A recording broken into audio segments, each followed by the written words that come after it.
In this video, I'm going to show you how to turn on Intel Optane storage and memory management background apps in industrial PC or laptop. So very easy guys, please click on start tab here, setting, open settings.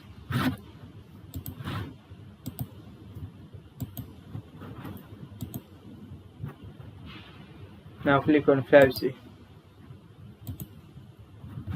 scroll down, click on background apps, scroll down. Here option Intel Optane memory and storage management. So guys, if you want to enable or turn on slash tone position, get this. So guys, this is very simple and easy method if you want to turn on Intel memory and storage management